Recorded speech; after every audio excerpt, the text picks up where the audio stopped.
इस मनहूस राज ने मेरी पहली शादी भी निगल ली और अब दूसरी शादी पे हावी होने वाला है।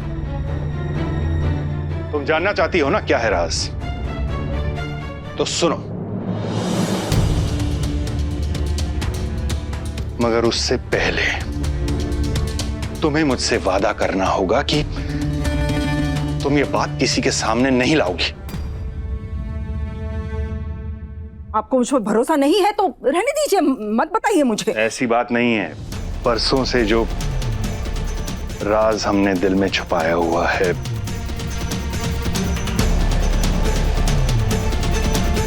वो है कि नहीं अब्बू जी,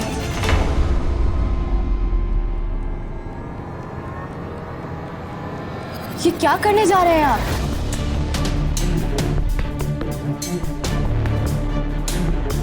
इतनी देर उबालने के बाद ये चाय पीने लायक बनी थी और ये मक्खी की तरह कहां से आकर गिर गई इसमें। अगर राज इतना बड़ा है तो रूहान की अम्मी को ये बात हरगिज पता नहीं चलनी चाहिए, वरना वो इस राज का जरूर अम्मी के खिलाफ इस्तेमाल करेंगी।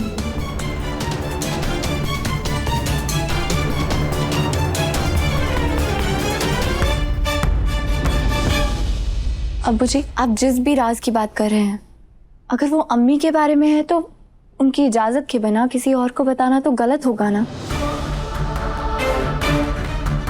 एक मिनट, मियां बीवी के बीच में बोलने का तुम्हें कोई हक नहीं है। इसका मतलब तुम छुप छुप के हमारी बातें सुन रही थी? नहीं रूहान की अम्मी, मैं तो बस चाय लेके आई थी और देखा कि अब्बू जी कुछ ऐसा करने जा रहे हैं जो उन्हें नहीं करना चाहिए, जो अम्मी को अच्छा नहीं लगेगा, तो इसीलिए रोक दिया।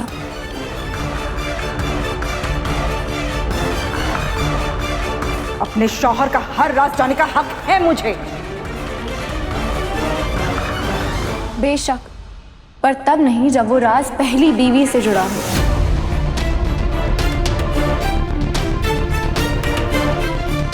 क्या हुआ मियां? इसकी बातें सुनकर इरादा बदल दिया आपने? क्या हुआ?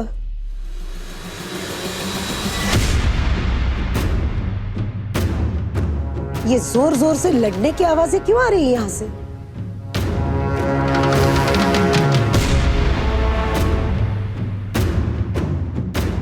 क्या हो रहा था दुल्हन? कुछ नहीं अम्मी।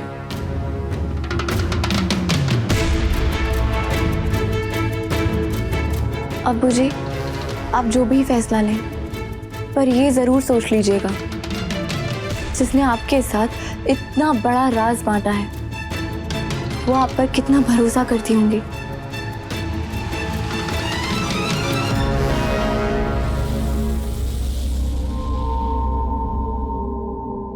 किस राज की बात हो रही है? वही राज जो तुम सब मिलकर मुझसे छुपाने की कोशिश कर रहे हो।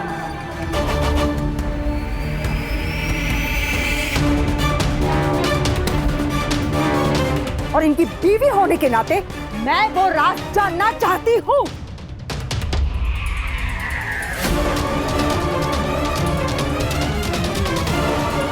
हीना,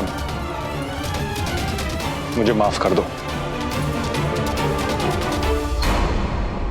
पर मुझे लगता है अब वक्त आ गया है कि वो राज गुलनाज को बता दिया जाए। नहीं राहत साहब,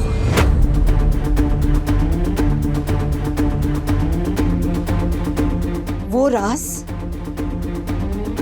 किसी को पता नहीं लग सकता।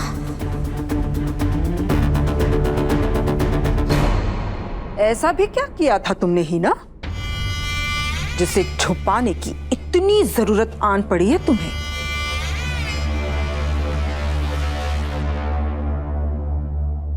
अब्बू जी, मैं आपकी तकलीफ समझती हूँ। मैं जानती हूँ एक रिश्ते को निभाना कितना मुश्किल होता है, और आप तो इतने सालों से 2 रिश्ते संभाल रहे हैं।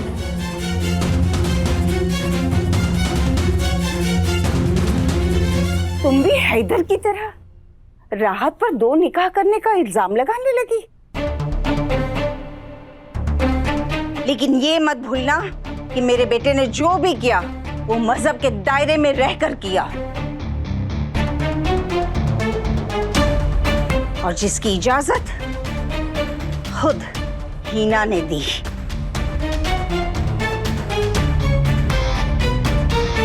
दादी अम्मी, मैं अब्बू जी और रूहान की अम्मी के बीच बोलने वाली कोई भी नहीं हूं, पर जो अम्मी का हक है वो तो उनको मिलना चाहिए ना। अम्मी का पूरा हक बनता है अपने शौहर के साथ कोई ऐसा राज बांटने का जो वो किसी और को ना बताए।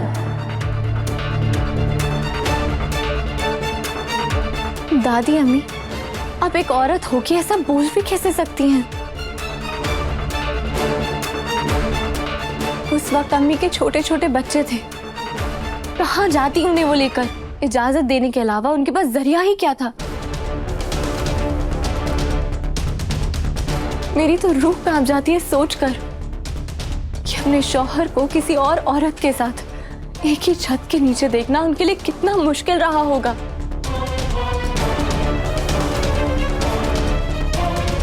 हमारा मजहब 2 निकाह की इजाजत देता है, पर तब जब एक शौहर अपनी दोनों बीवियों के बीच एक सुई की नोक के बराबर भी फर्क ना करे। पर फर्क तो हुआ है ना दादी अम्मी, और सिर्फ अम्मी के साथ नहीं, पर नाइंसाफी तो हैदर के साथ भी हुई है।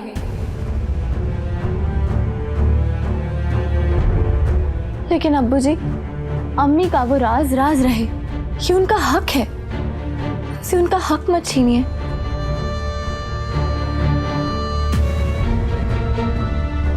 और अगर वो नहीं चाहती कि किसी और को उनका राज पता चले तो नहीं चलना चाहिए ना।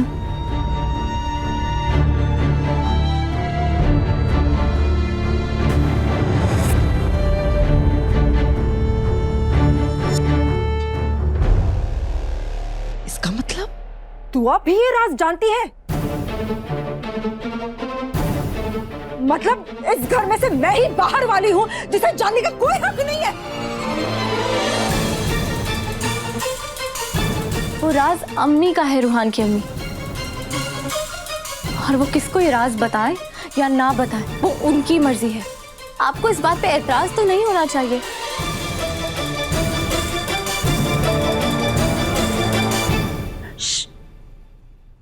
सोचना भी मत। अगर तूने ये राज इस जहर की दुकान को बता दिया ना तो वो जरूर इसका इस्तेमाल हमारे खिलाफ करेगी, समझो। बातें बनाना बहुत आसान है तुम्हें दुआ, लेकिन मुझ पर क्या गुजरती है ये तुम कभी नहीं समझ पाओगी, क्योंकि तुम्हें अपने शौहर को किसी और के साथ बांटना नहीं पड़ता।